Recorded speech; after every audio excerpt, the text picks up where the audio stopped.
Shalom, puji Tuhan, mari bersama kita melihat Alkitab kita dalam kitab Wahyu pasal 12. Kitab Wahyu pasal yang ke-12.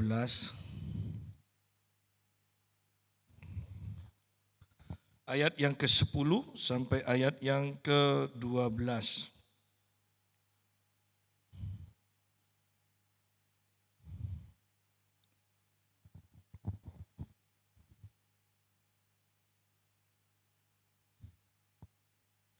Nyanyian kemenangan. Dan aku mendengar suara yang nyaring di surga berkata, sekarang telah tiba keselamatan dan kuasa dan pemerintahan Allah kita dan kekuasaan Dia yang diurapinya. Karena telah dilemparkan ke bawah pendakwa saudara-saudara kita yang mendakwa mereka siang dan malam di hadapan Allah kita. Dan mereka mengalahkan Dia oleh darah anak domba dan oleh perkataan kesaksian mereka. Karena mereka tidak mengasihi nyawa mereka sampai ke dalam maut. Karena itu bersukacitalah hai surga dan hai kamu sekalian yang diam di dalamnya.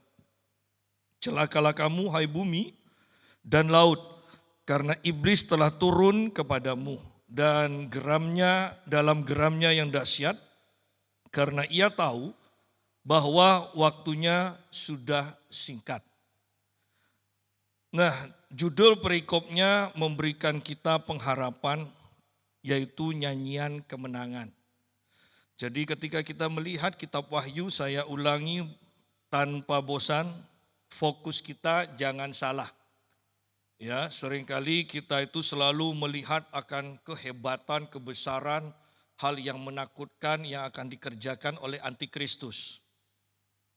Dan ini adalah pandangan yang salah, karena sebenarnya fokus kita adalah tentang Tuhan Yesus.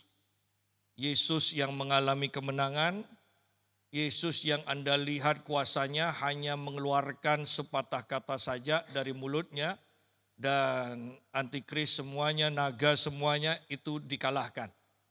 Jadi seharusnya akhir zaman bukan hal yang menakutkan, tetapi membawa pengharapan, membawa sukacita kepada kita semua.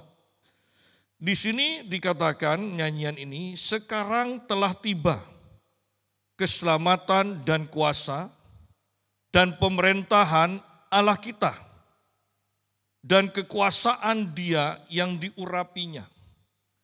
Karena telah dilemparkan ke bawah pendakwa saudara-saudara kita yang mendakwa mereka siang dan malam di hadapan Allah kita. Bahwa sebelum Yesus mati, dikubur dan naik ke surga, maka musuh kita, yaitu di sini disebut pendakwa, itu masih bebas berkeliaran keluar masuk surga. Ya, keluar masuk surga. Dan pekerjaan mereka adalah mendakwa, menuduh kita. Anda lihat di dalam kitab Ayub bagaimana ketika para malaikat berkumpul, di sana ada iblis juga datang. Dan pekerjaan dari iblis adalah mendakwa. Ketika ditanya oleh Tuhan, apakah kamu melihat hambaku Ayub? Singkat cerita iblis mengatakan, iya karena engkau lindungi dia. Makanya dia beribadah sungguh-sungguh. Dia takut akan engkau. Coba jangan dilindungi. Ya. Apakah mulutnya tidak akan mencaci engkau? Coba. Dan Tuhan katakan, silakan dia ada di tanganmu, hanya jangan dicabut nyawanya. Ya. Dan mulailah ujian-ujian terjadi dialami oleh Ayub. Nah, kalau kita lihat di sini bahwa pekerjaan iblis adalah mendakwa. Bahkan seringkali kita ketika melakukan kesalahan sedikit atau bahkan merasa bersalah, bukankah di dalam pikiran kita sering ada dakwaan? Kamu tidak layak di hadapan Tuhan. Kamu tidak layak untuk berdoa. Doamu tidak manjur. doamu itu penuh dengan kesalahan dan sebagainya dan sebagainya. Tetapi sebenarnya di hadapan Allah juga Yesus selalu membela kita. Dia adalah pembela kita. Dia akan berkata, Bapak, aku sudah mencurahkan darahku menghapus dosa mereka. Mereka adalah orang benarku. Jadi ini terus yang terjadi sebenarnya di alam roh. Setan mendakwa kita dan kita tahu ini akan membawa juga dalam perasaan kita rasa bersalah. Sehingga selalu kita merasa bersalah dan ingat saya katakan merasa bersalah walaupun tidak bersalah. Kalau Anda bersalah, Anda tahu Anda bersalah. Tetapi kalau Anda hanya merasa bersalah, Anda tidak tahu salahnya itu di mana, pokoknya merasa bersalah. Nah, ini sudah dakwaan, ya. Ini dakwaan. Kalau Roh Kudus yang menjelaskan, yang menegur kita, kita akan tahu, oh ketika saya salah melakukan ini, Roh Kudus akan tegur. Ini loh salahmu, ya. Jadi bukan perasaan bersalah, tapi memang tahu ini yang kita lakukan, ya. Oleh karena itu saya selalu menentang ketika orang Kristen selalu berdoa, Bapak ampuni segala dosaku, dosa yang aku sadari, ini kan kurang ajar. Sadar berbuat dosa. Maupun dosa yang tidak aku sadari. Loh, kok bisa itu loh, tidak sadar melakukan dosa. Katanya orang lahir baru, katanya penuh Roh Kudus, katanya dipimpin Roh Kudus. Kok tidak sadar ketika melakukan dosa? Ya, kita bukan orang perjanjian lama yang hanya menebak-nebak. Kita orang perjanjian baru yang lahir baru dipenuhi oleh Roh Kudus. Sehingga apakah kita melakukan kebenaran, apakah kita melakukan dosa, kita tahu. Hanya seringkali hati itu licik. Sudah tahu salah, masih membenarkan diri. Itu kelicikan dari hati. Ya, seringkali kan kita selalu berdalih. Padahal sudah ada suara yang jelas. Ya, padahal sudah ada pelajaran-pelajaran di masa yang lalu. Dan sekarang kita melakukan kesalahan lagi. Masih berdalih, Allah semua orang juga melakukan. Allah Tuhan mengerti. Nah ini kelicikan hati. Jadi kita harus berhati-hati. Ini akhir zaman. Ayo kita selesaikan perlombaan iman kita yang sudah kita mulai begitu lama. Selesaikan dengan baik. Jangan berhenti di tengah jalan. Ya, jangan berhenti di tengah jalan. Karena saya mau tekankan, bahkan setan pun tahu bahwa waktunya sudah singkat. Karena setan tahu waktunya sudah singkat, dia berusaha sungguh-sungguh mengerahkan segala kekuatan kemampuannya untuk menghancurkan kita gereja Tuhan, untuk membuat kita sengsara, untuk membuat kita meninggalkan iman. Ya walaupun tidak meninggalkan terang-terangan ya minimal tambah jauh sama Tuhan. Tapi tetap merasa sebagai orang Kristen. Ya kan? Nah jadi setan pun tahu. Apakah orang Kristen tahu? Tahu. Sayangnya orang Kristen pura-pura tidak tahu. Dibutakan oleh keinginan duniawi. Dibutakan oleh keinginan daging yang begitu kuat untuk menginginkan hal-hal di dunia ini yang notabene akhirnya itu lenyap. Betapa banyaknya orang Kristen yang bodoh sudah tahu ini akan lenyap semua, masih dikejar untuk menggantikan hal yang kekal. Itu kan bodoh. Semuanya akan lenyap. Tanpa bosan saya mengatakan banyak hal yang kita bisa petik dari kejadian di California. Bahkan artis-artis yang punya rumah mungkin ya setiap satu artis rumahnya separuh kota Pamekasan kan. Kalau Anda lihat kan itu kalau lari tidak usah keluar rumah itu kan. Di halamannya aja Anda sudah menggas-menggos itu. Ada yang mengatakan 20 tahun pekerjaan lenyap dalam seketika. Betapa banyak pelajaran sebenarnya yang harus kita petik. Tetapi puji Tuhan kalau kita sungguh-sungguh dekat dengan Tuhan. Mel Gibson yang rumahnya juga habis. Karena imannya begitu kuat dan dia katakan bahwa pasti Tuhan punya rencana yang lain buat saya. Nah, tidak menjadi goyah imannya. Justru dia bisa mengatakan pasti Tuhan punya rencana yang lain buat saya. Bayangkan kalau imannya tidak kuat. Bayangkan itu. Otak kita pun akan lenyap. Ya kan? Kan dulu seringkali kan kalau sudah musim tembakau kemudian hujan kan banyak orang yang ngitung tanpa uang dihitung. Ya kan di jalan-jalan kan? Ya. Nah, jangan seperti itu. Jangan seperti itu. Bahkan ketika semuanya berlalu lenyap, ingat hanya iman yang Tuhan cari di muka bumi. Jangan sampai iman kita pun lenyap, ya. Tuhan tidak mencari harta kita, Tuhan tidak mencari kedudukan kita, Dia mencari iman. Lukas pasal yang ke-18. Ketika anak manusia datang, apakah dia mendapati iman di muka bumi? Apakah dia mendapati iman dalam hidup kita? Pertanyaannya, iman kita sekarang dengan dulu kuat mana? Dewasa mana? Ya. Dulu sungguh-sungguh berani meninggalkan segalanya, sekarang kok dicari lagi. Ya kan? Paulus kan mengatakan, dulu yang aku anggap berharga, sekarang kubuang aku anggap sampah.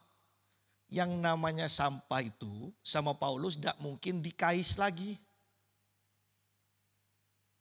Banyak loh orang Kristen bahkan pendeta yang meninggalkan segala-galanya. Sekarang jadi pendeta besar, sekarang ngais yang dulu diambil itu. Sampah yang menjijikkan itu dikais lagi. Sehingga muncullah sekarang pendeta mata duitan.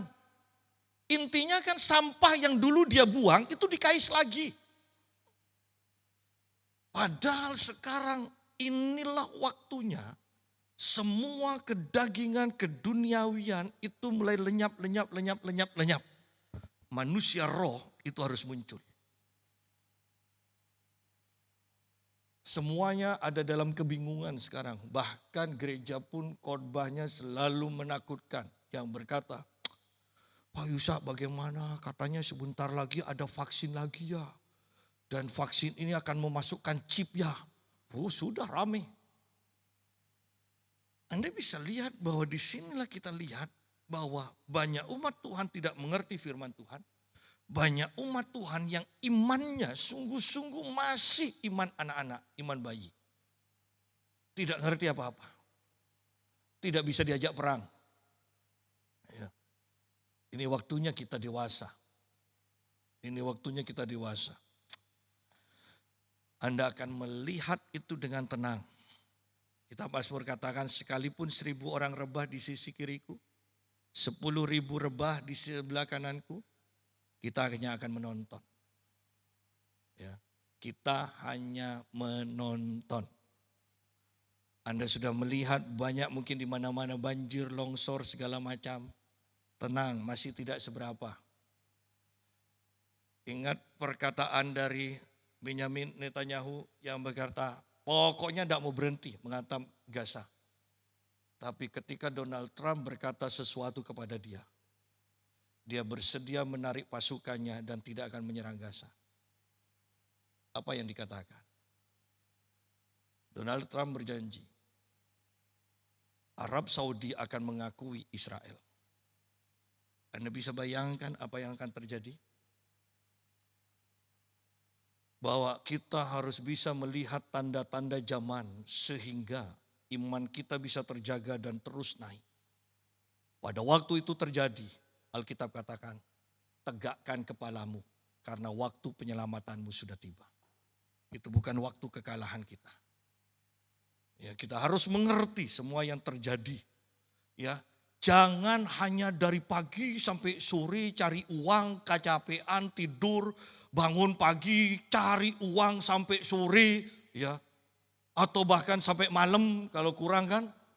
Jangan, semuanya akan lenyap. Paulus katakan sudahlah, asal ada makan minum cukup. Ya. asal ada makan minum cukup. Oh, ini pendapatan baru berkurang, makannya masih tidak berubah loh. Ya, makannya masih tidak berubah. Masih sehari 3 kali tambah camilan 2 kali mungkin. Ya. Hanya pendapatannya berkurang sedikit, sudah heboh. Ya. Kenapa? Karena imanmu tidak bertaut kepada Allah itu. Kita lihat kembali pembahasan kita. Karena telah dilemparkan ke bawah pendakwa saudara-saudara kita yang mendakwa mereka siang dan malam di hadapan Allah kita. Loh, pendakwa kita itu menghadap Tuhan siang dan malam. Masa umatnya tidak menghadap Tuhan siang dan malam? Kan Tuhan juga katakan, renungkan firman ini siang dan malam.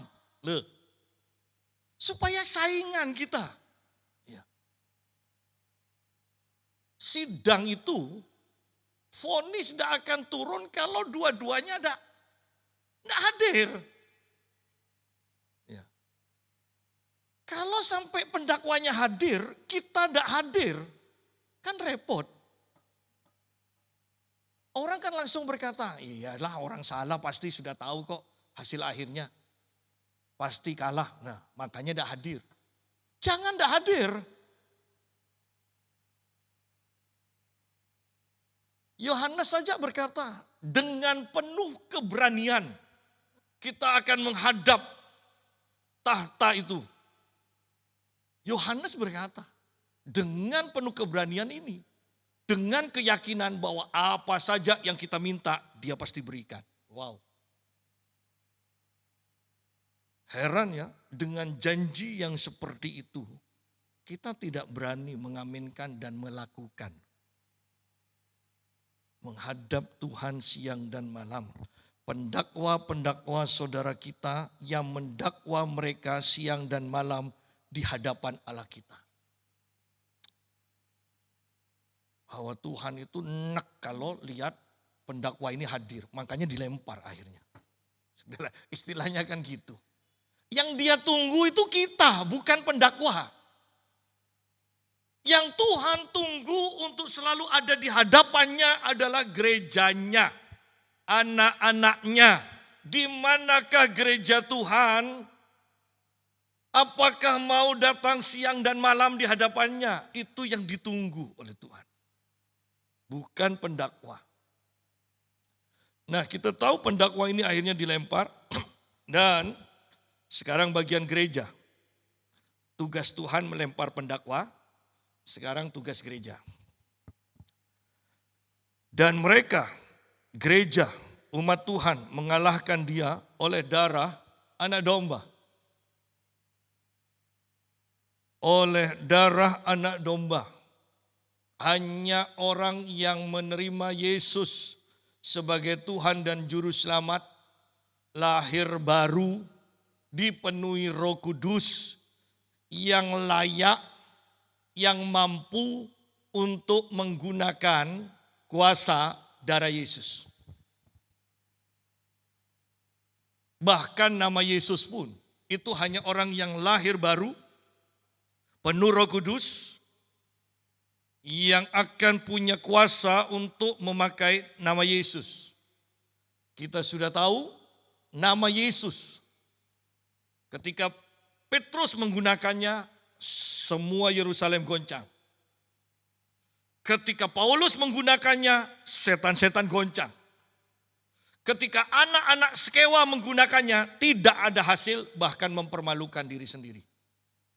Paulus di dalam kitab Korintus mengatakan kalau berbicara tentang salib dan tidak mungkin salib dilepaskan dari kucuran darah Yesus. Salib bagi dunia adalah satu kebodohan. Itu berita kebodohan. Mana ada orang mati di kayu salib kok menang? Nah, kan? Itu satu kebodohan. Bagaimana kita mau diselamatkan hidup kekal oleh orang yang mati di kayu salib? Tetapi Paulus katakan salib itu adalah hikmat Allah. Salib adalah hikmat Allah. Jadi tidak semua orang mengerti kedahsyatan kuasa salib. Tidak semua orang juga bisa mengerti dan mendapatkan hak untuk memakai kuasa darah Yesus. Ada sebuah buku kecil tentang kuasa darah Tuhan Yesus, itu sangat bagus. Bagaimana kesaksian Luka pun ketika diucapkan darah Yesus, Luka itu langsung menjadi kering dan tertutup luka. Bagaimana orang yang jatuh dari tangga ketika hamba Tuhan ini mengatakan darah Yesus, itu leher yang patah itu bisa langsung nyambung lagi. Itu tentang kuasa darah Tuhan Yesus. Nah, sekarang pertanyaannya, pernahkah kita mengalami, mempraktekkan darah Yesus ini dalam kehidupan kita? Hasilnya bagaimana? Darah Yesus ini sangat luar biasa. Bukan satu kebetulan bahwa ketika Israel akan dibebaskan, 10 tulah itu diawali oleh air menjadi darah. Bahwa sungai Nil yang menjadi sumber kehidupan bagi bangsa Mesir, itu dengan tulah pertama itu menjadi darah.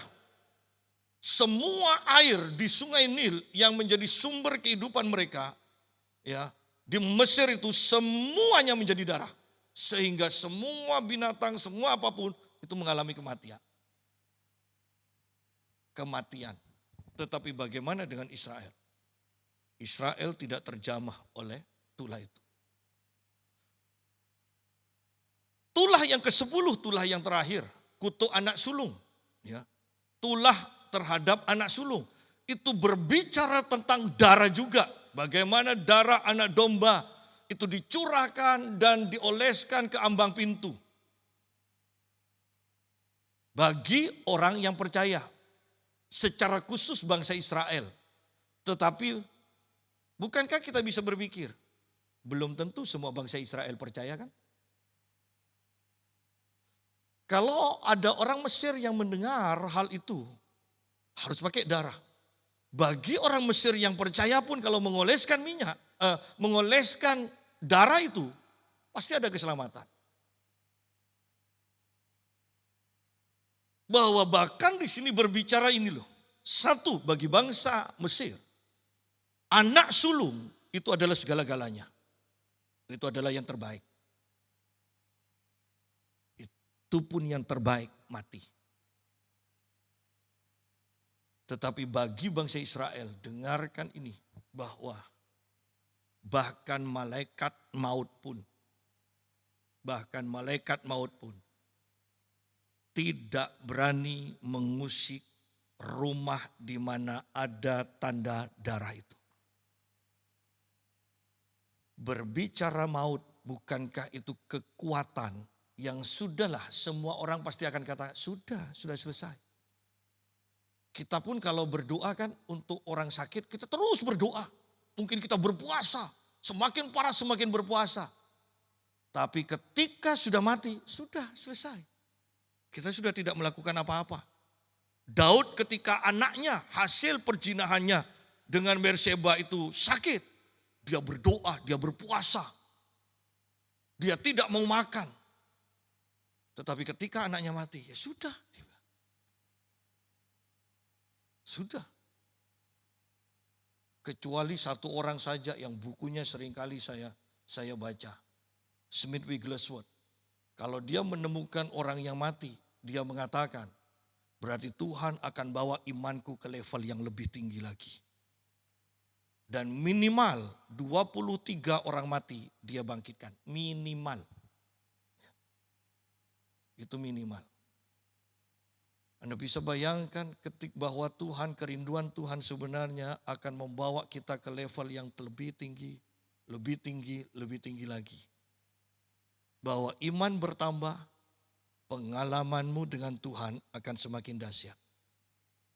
Tidak mungkin orang yang punya pengalaman lebih lagi dengan Tuhan akan meninggalkan Tuhan.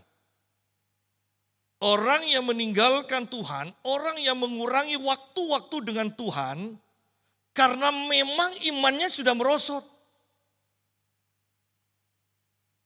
Bahwa pengalaman-pengalaman dengan Tuhan tidak diperbaharui.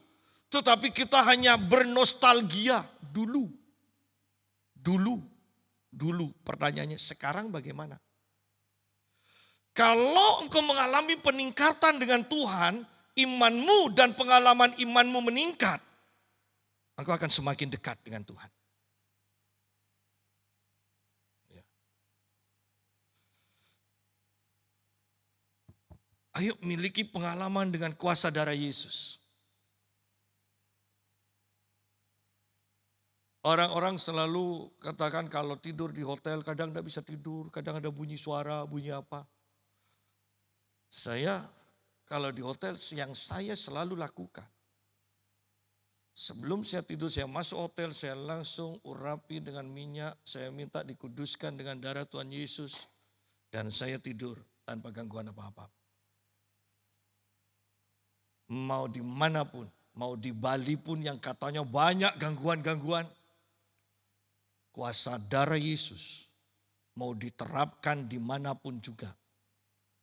Iblis tidak akan berani menyentuh tempat-tempat di mana sudah dikuasai oleh darah Yesus. Oleh karena itu betapa pentingnya kita setiap hari minta perlindungan darah Yesus untuk rumah kita, untuk usaha kita, untuk anak-anak kita, untuk gereja Tuhan. Kuasa darah Yesus tidak bisa ditembus oleh kekuatan yang terhebat sekalipun, yaitu malaikat maut. Malaikat maut hanya lewat. Tetapi di mana tidak ada darah, maka di sana malaikat maut bisa berkarya semau dia. Terapkan darah Yesus. Memangnya satu kebetulan aja. Kadang misalnya kita nyupir ya. Kemudian mau ada yang nabrak atau mau kecelakaan kita mengatakan darah Yesus. Kok lolos? Kita merasa heran kok bisa ya lolos?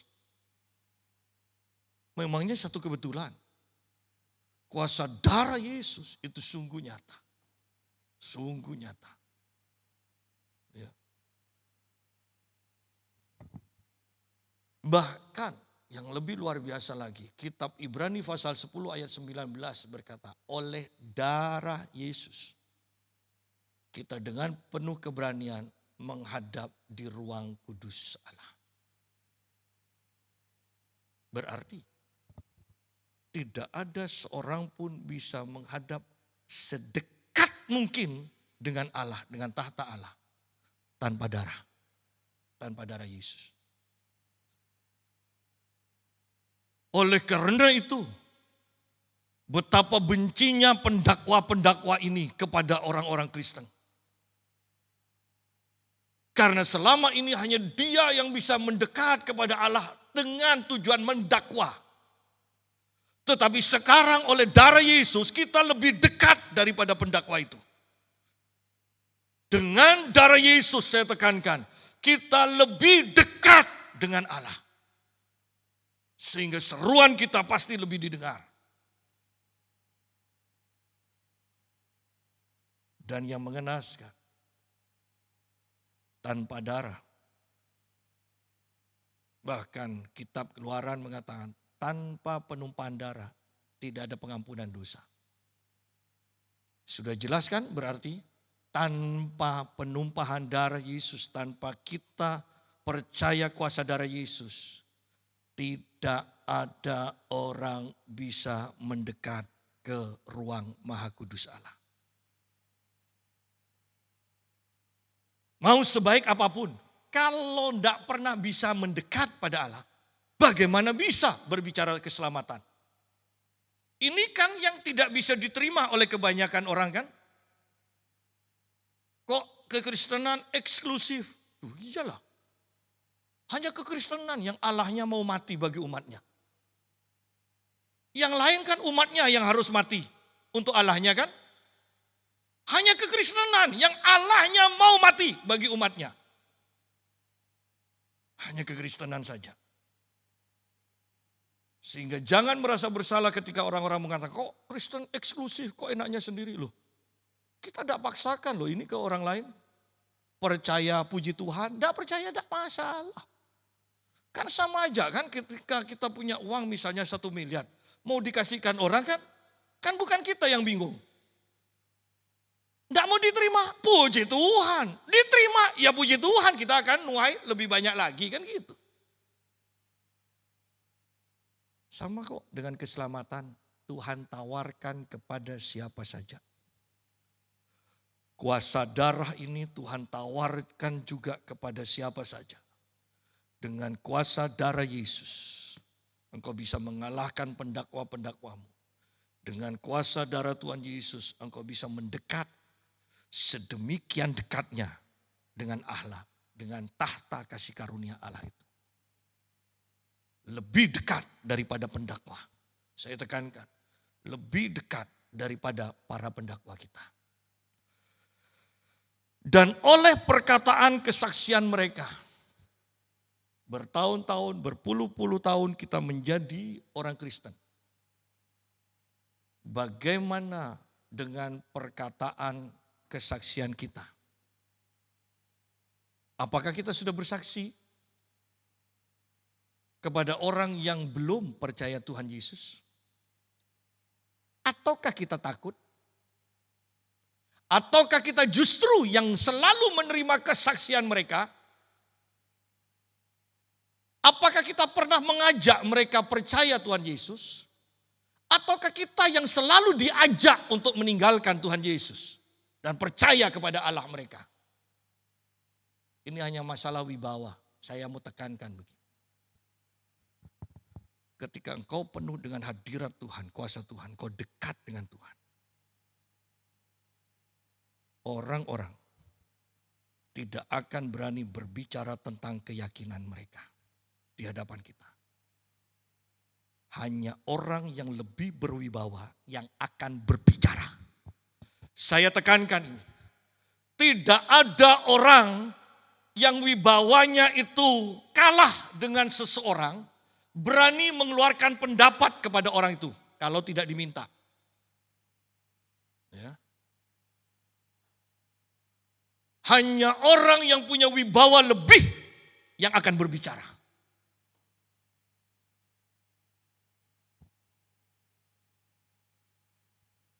Jadi, mari kita pikirkan. Kalau kita selalu mendengar mereka mengajak kita untuk pindah agama, untuk pindah keyakinan, saya tekankan, engkau tidak punya wibawa sehingga mereka bebas berbicara di hadapan.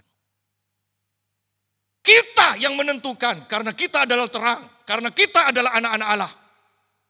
Karena setan pun tunduk kepada kita. Siapa orang itu yang tunduk pada setan kok mau mengatur kita? Sidang jemaat, ketika engkau mendengarkan perkataan mereka setiap hari, engkau harus melakukan ini supaya selamat. Engkau harus percaya ini supaya selamat. Saya tekankan, engkau tidak punya wibawa.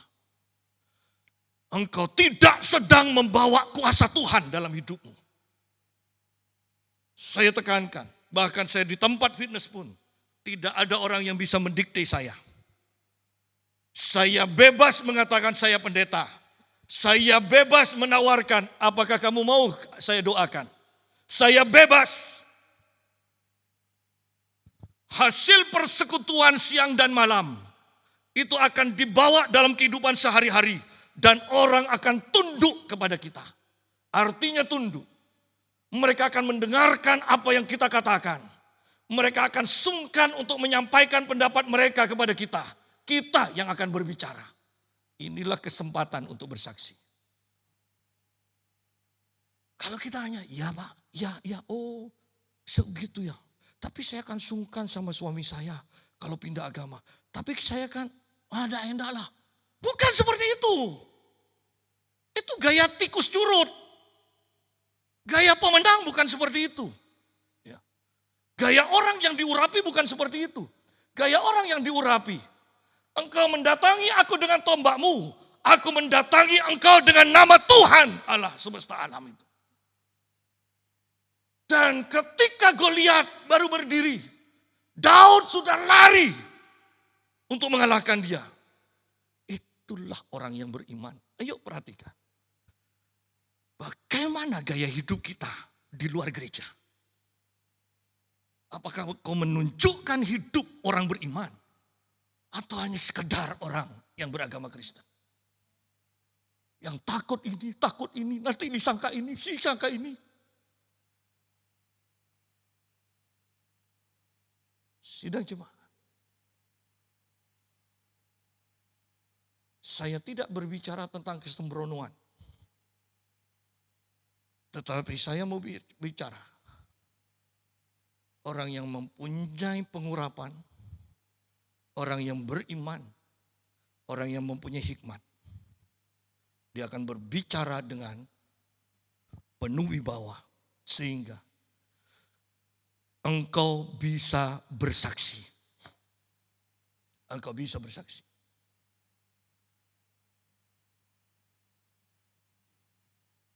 Ada yang berkata, aduh bos, Imlek tak oleh angpo bos.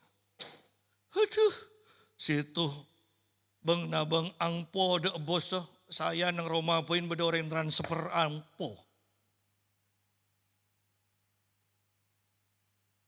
Perhatikan, mungkin ada lihat mungkin hanya sekedar pembicaraan. Tetapi saya mau dengarkan, ini kesaksian tentang Allahnya yang disembah.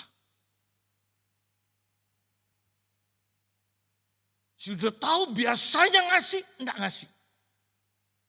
Tetapi tidak meminta, kesaksian kita tidak meminta, Tuhan kasih. Lalu kesaksian mana yang lebih menarik? Anda harus punya pengalaman dengan Tuhan. Anda harus punya pengalaman. Anda harus punya pengalaman untuk dibagikan, untuk disaksikan. Kristen tanpa pengalaman, engkau belum Kristen. Engkau takut menceritakan imanmu,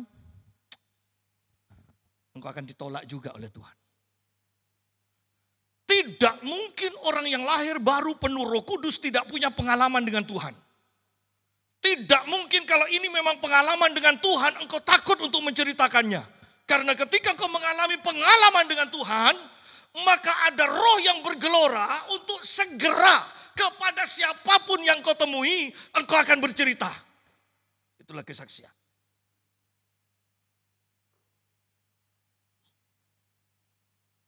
Banyak hal yang bisa kita ceritakan tentang Tuhan kita yang berkarya dalam kehidupan kita. Banyak hal.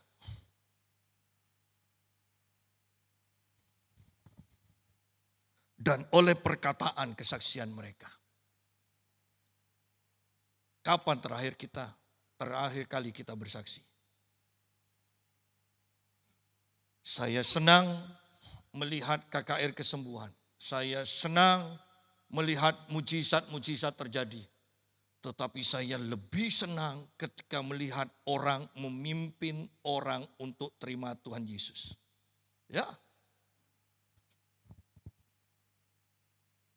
Biarlah kita menjadi pemenang-pemenang jiwa.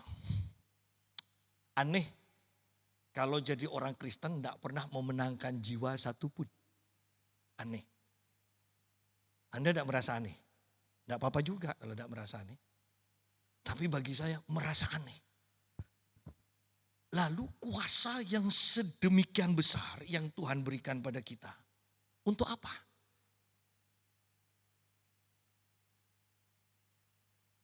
Apakah kaki Dian terang itu kita tutupi dengan gantang kita? Itu berbicara tentang kita disibukkan dengan cari makan minum. Sehingga terang kita tidak memancar, ditutup gantang. Apakah terang kita ditaruh di bawah tempat tidur? Terlalu malas untuk bicara, tidur terus. Bukan itu tempatnya, taruh di ruang yang terbuka, di tempat yang agak tinggi supaya menyinari seluruh ruangan. Jadilah kesaksian. Jangan hanya kerja terus cari uang. Terangmu tidak kelihatan. tidak jadi kesaksian. Malah karena rebutan uang tengkar terus juga. Ya kan? Gara-gara uang. Ayo pikirkan ini. Saya mau tekankan sebab musuh kita pun tahu waktunya sudah singkat. Waktunya sudah singkat. Nah, kuasa darah Yesus, kuasa perkataan kesaksian. Ingat seperti yang saya katakan, saksi itu berasal dari kata Tuhan akan melakukan lagi. Ketika kita menyaksikan apa yang Tuhan sudah kerjakan dalam kehidupan kita, ada orang yang mendengar, maka Tuhan akan melakukan lagi. Sehingga jangan heran kalau satu gereja misalnya hamba Tuhannya itu dipakai Tuhan untuk kesembuhan, kemudian ada jemaat yang bersaksi bahwa dia disembuhkan, Anda akan mendengar lagi kesaksian jemaat yang lain disembuhkan. Mungkin bukan didoakan pendeta tersebut, tetapi karena hanya mendengar kesaksian ini, maka kata saksi itu akan terjadi. Allah akan melakukan lagi. Ketika Anda mendengar orang yang berkata, wah ketika aku terdesak keuangan, tiba-tiba Tuhan buat mujizat. Aku mendapatkan berkat dan utangku lunas. Orang yang mendengar itu akan mendapatkan iman sehingga Tuhan akan melakukan lagi untuk orang tersebut. Betapa luar biasanya kuasa kesaksian. Pak Eko selalu berkata pada saya, ya apa yang dialami mentor saya pasti akan ngalami juga. Dan sungguh dia banyak bersaksi dengan saya ngalami juga. Sekarang kan dia beli tanah 40 kali 40 meter. Seharusnya 1,6 miliar. Dikasihkan 400 juta. Gereja punya uang berapa dikatakan. Gereja ternyatanya punya uang 40 juta. Tetapi jemaatnya katakan kepada orang yang kebetulan mamanya sendiri. Gereja hanya punya uang 20 juta. Dan mamanya yang punya tanah itu katakan, bayar 200 juta itu. 200 jutanya nanti nyicil sampai kapanpun berapapun pokok ada uang silakan cicil. Dan dia sudah punya tanah 40 kali 40 meter. Dengan jemaat. Kalau saya hadir di sana paling 25-30 orang. Paling banyak. Tidak ada yang mustahil bagi Tuhan. Ketika dia mendengar kesaksian saya bagaimana ini dikasih tanahnya, bagaimana kita tidak punya uang pokoknya bangun tapi tidak pernah berhenti di tengah jalan. Dan dia katakan, saya pasti ngalami juga. Itulah kuasa kesaksian. Jangan pernah katakan sepele engkau disembuhkan dari sakit perut. Bersaksi ketika engkau sembuh bahwa Tuhan menyembuhkan. Anda kalau menganggap ente, iya kalau Tuhan tidak sembuhkan. Dibuang air yang ke-7, bagaimana kalau sampai ke-25? Ya kan? Banyak orang tidak bisa melihat kuasa Tuhan dalam hidup kita. Meremehkan kuasa Tuhan yang kita alami. Kuasa kesaksian. Nah, kuasa darah Yesus, kuasa kesaksian itu akan penuh dengan kuasa ketika orang yang memakainya, orang yang melakukannya tidak mengasihi nyawa mereka sampai ke dalam maut. Ini kembali kepada perjalanan awal kita. Dari awal, sangkal diri, pikul salib, ikut Tuhan. Orang yang selalu sangkal diri, pikul salib, ikut Tuhan. Kuasa darah Tuhan Yesus akan nyata. Kita akan memiliki kesaksian demi kesaksian dan kesaksian itu penuh kuasa juga. Hanya orang yang tidak mengasihi nyawanya, dia lebih mengasihi Yesus dibandingkan nyawanya sendiri. Sudahkah kita sampai dalam level itu? Bahwa bukan karena Petrus adalah rasul yang pertama dipakai Tuhan luar biasa. Bukan. Karena dari awal ketika Yesus mengatakan ikut aku. Maka Anda menemukan ayat. Maka mereka meninggalkan segala-galanya. Dan ikut Tuhan. Yohanes dan Yakobus ketika Yesus katakan ikut aku. Maka mereka meninggalkan segala-galanya dan ikut Tuhan. Bagaimana Elisa ketika mengikut Elia? Di terjemahan yang asli itu kan Elisa berkata begini. Aku mau pamit dulu ke orang tuaku. Dan Elia katakan di Alkitab kita, ya silakan lakukan.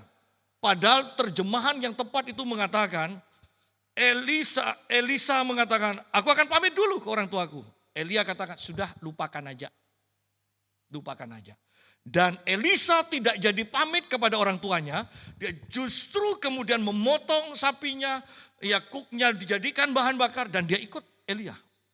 Kemudian dia mendapatkan kuasa 2 kali ganda. Kenapa? Karena dia meninggalkan segala-galanya. Dia meninggalkan segala-galanya. Anda melihat kebanyakan pendeta di awal pelayanannya banyak mujizat terjadi. Kenapa? Karena mereka meninggalkan segala-galanya. Sayangnya dalam perjalanan hidup mereka, kemudian mereka semakin terkenal, mereka semakin besar, mereka mau mengambil segala-galanya kembali untuk mereka. Padahal dari awal mereka sudah meninggalkan segala-galanya. Sehingga yang terjadi ketika mereka gereja besar, mereka tidak bisa lagi menyembuhkan orang sakit, mengadakan mujizat.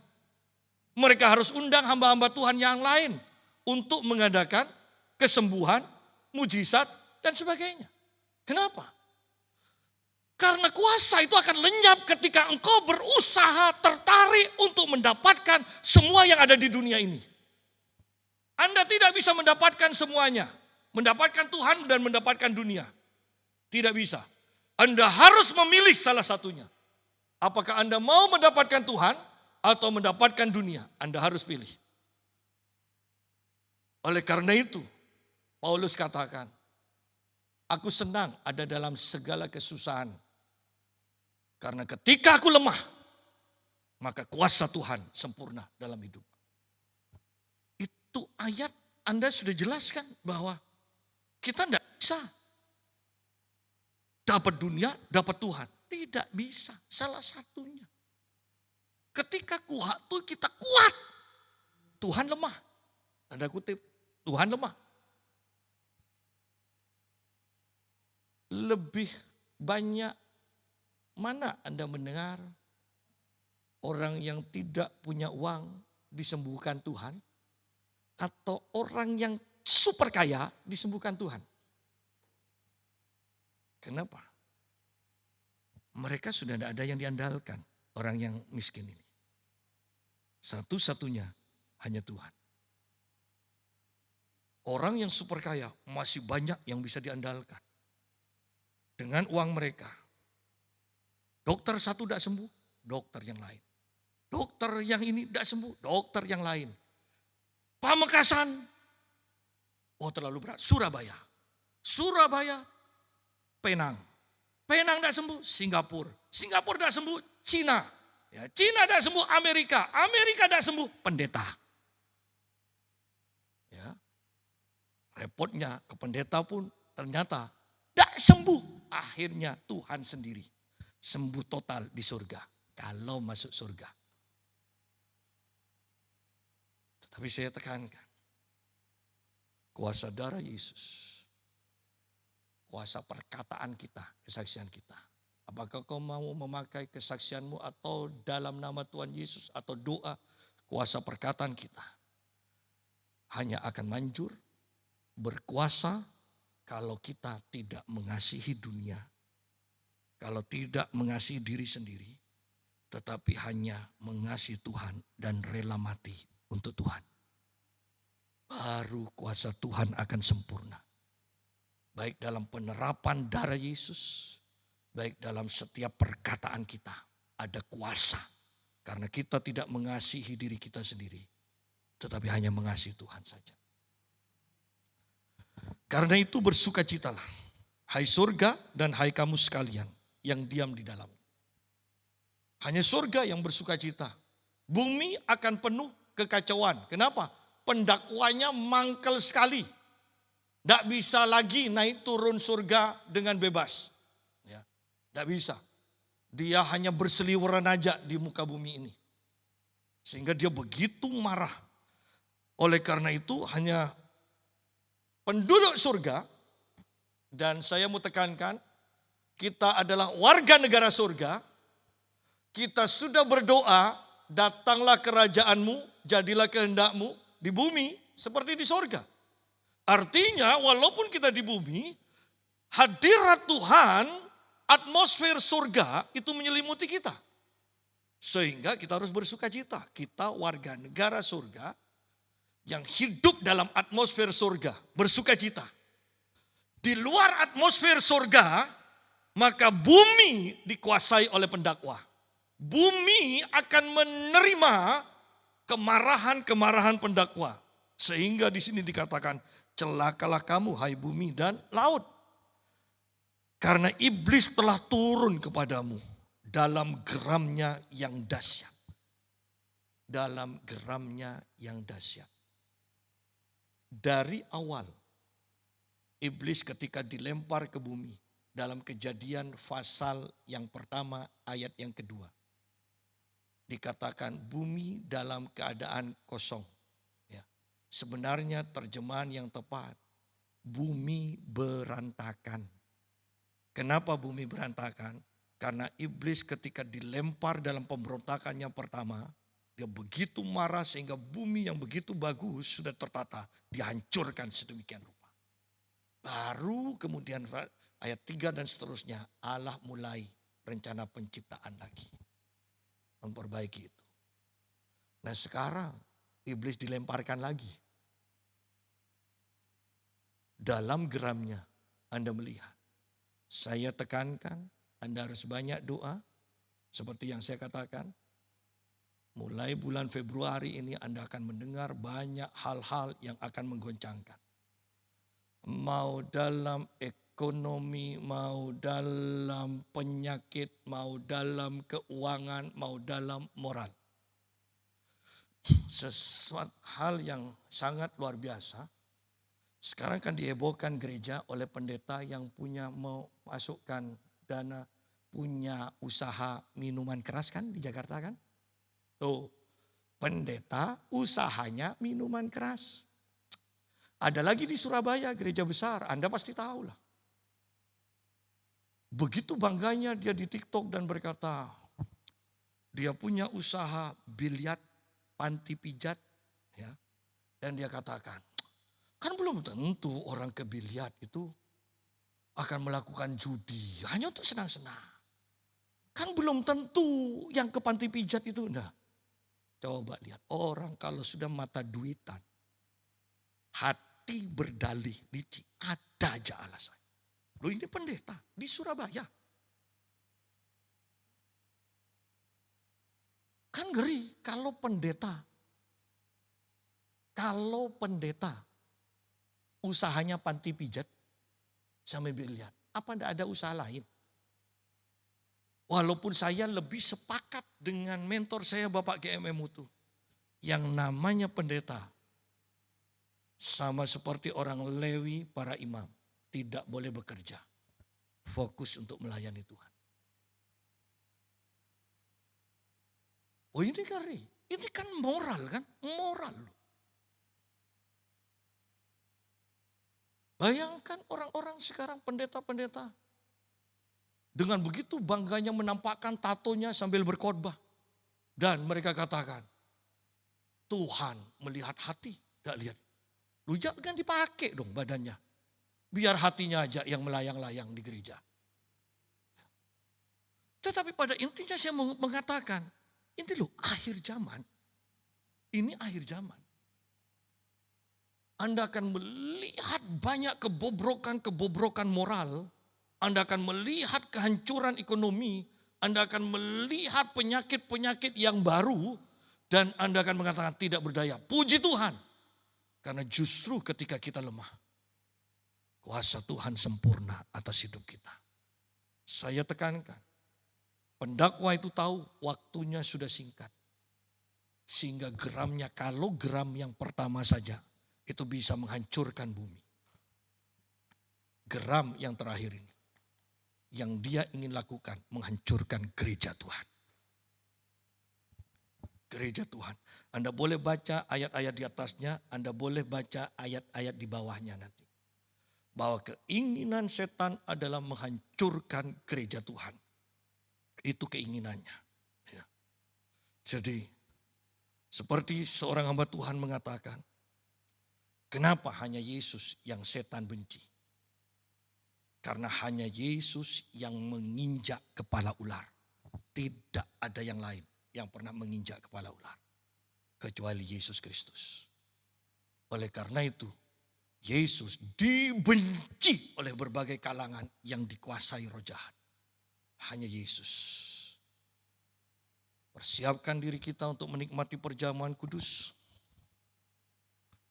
Bagaimana iman kita? Bagaimana pengalaman kita dengan kuasa darah Tuhan Yesus?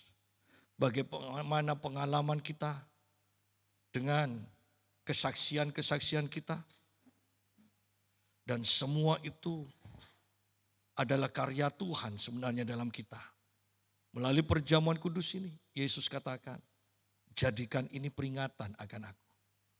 Banyak hal yang sudah aku kerjakan. Jadikan ini peringatan. Jangan hanya sekedar liturgi, tetapi biarlah melalui perjamuan kudus kita diingatkan semua kebaikan Tuhan yang Tuhan sudah berikan pada kita. Mari kita